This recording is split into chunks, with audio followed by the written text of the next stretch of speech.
Bismillah ar-Rahman ar-Rahim. Bonsoir à toutes et à tous. J'espère que vous allez bien. Je suis heureuse de vous retrouver ce soir pour une nouvelle émission de votre programme concernant les valeurs en islam. Le thème d'aujourd'hui est l'humilité. On dit que le soleil accepte bien de passer par de petites fenêtres. Qu'en est-il de l'homme alors? Dans le Coran, il lui est recommandé « Ne détourne point dédaigneusement ton visage des hommes, ne marche pas fièrement sur la terre. Dieu n'aime pas le superbe et le glorieux. » L'humilité est humble en fait, car qui se dit humble ne peut qu'en manquer. L'humilité habille les autres vertus de discrétion. Elle est vêtement pour elle. C'est un peu la force de la fragilité. L'imam al-Ghazali rappelle « L'homme demeure savant aussi longtemps qu'il cherche la connaissance. Le jour où il croit l'avoir trouvée, il devient ignorant. » L'humilité n'est pas ignorance de soi, mais connaissance profonde de soi, car, quel que soit le sage, il reste et restera un homme.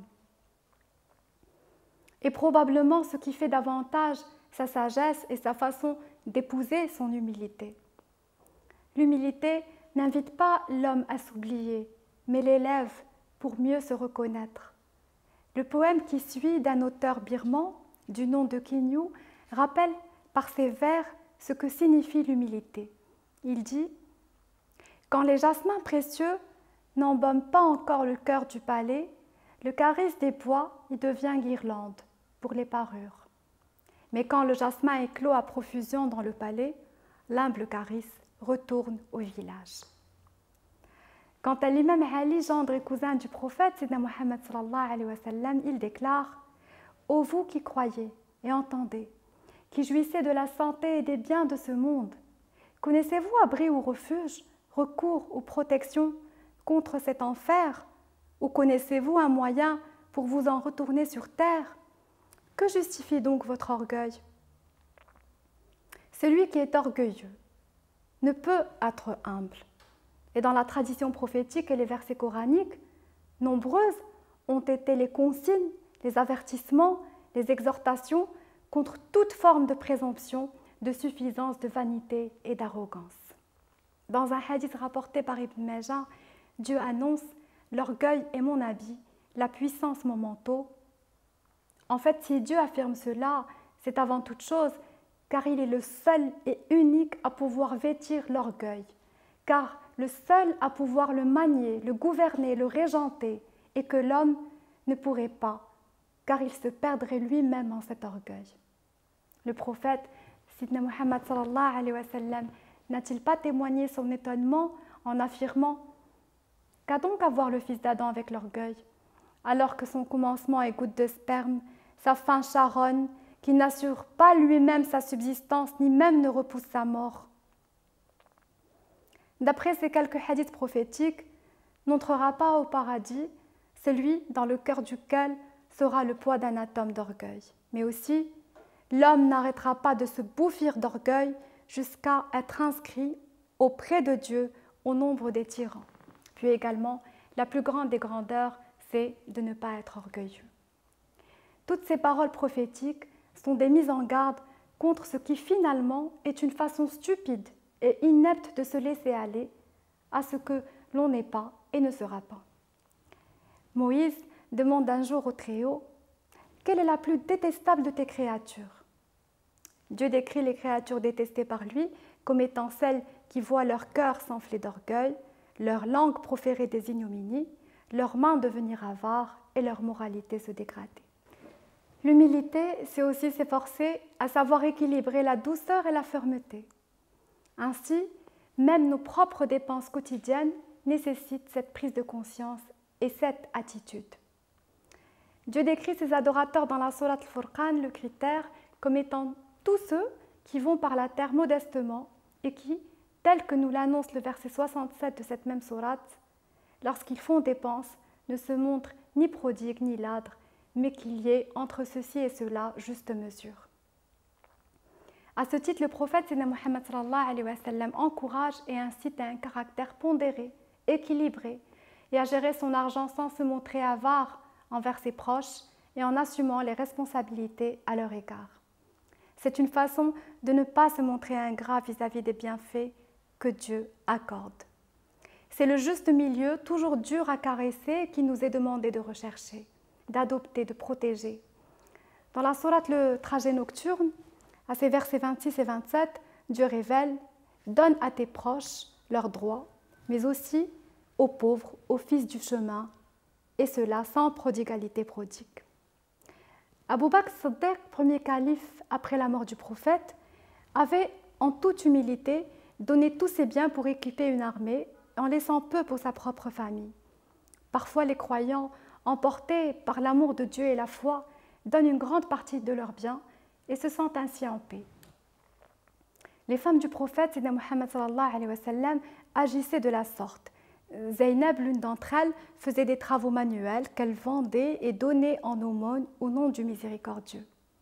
Cette manière de vivre exprime la force de leur foi et témoigne de leur détachement vis-à-vis de la vie matérielle. À l'écoute de leur cœur, en profondeur, ils se satisfaisaient de peu et se refusaient les excès, les débordements, le trop-plein qui règne avec arrogance en ces temps qui courent.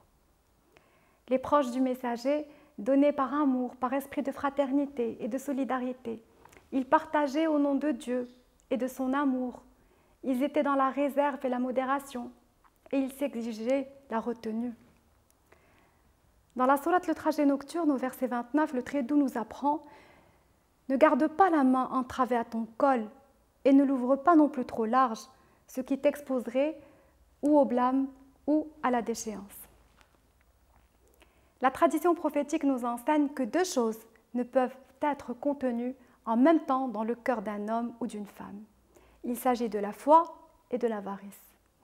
En effet, un croyant ne peut en aucun cas ressentir en son cœur la foi, qui consiste principalement à vouloir pour autrui ce que l'on souhaite pour soi, et adopter une attitude contraire à ces mêmes principes en négligeant d'aider, en refusant de secourir, donc en ne donnant pas ou en donnant très peu. C'est pour cela que le messager Sayyidina Muhammad sallallahu alayhi wa sallam demandait sans cesse à Dieu de le préserver de l'avarice. Il dit à ses compagnons que trois choses entraînent l'homme à sa perte: l'avarice, la passion et l'orgueil. Il leur dit également que trois autres choses sauvent l'être humain: la crainte révérentielle de Dieu, manifestée en public ou en privé, la juste mesure, aussi bien dans la richesse que dans la pauvreté, et la justice, aussi bien dans la colère que dans la satisfaction. Le prophète a donné l'exemple d'une grande générosité. Il n'a thésaurisé ni dirham ni dinar. Il donnait tout à tout le monde.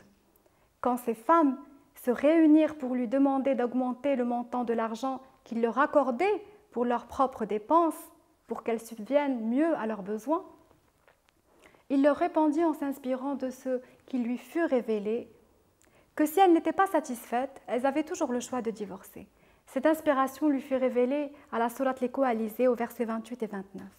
Il y est inscrit: Prophète, dis à tes épouses, si vous êtes enclines à vouloir la vie d'ici-bas, avec ses parures, venez donc, je vous alloue avantage et vous donne gracieux congé. Mais si vous êtes encline à vouloir Dieu, son envoyé et la demeure dernière, Dieu ménage aux belles agissantes d'entre vous une rétribution magnifique.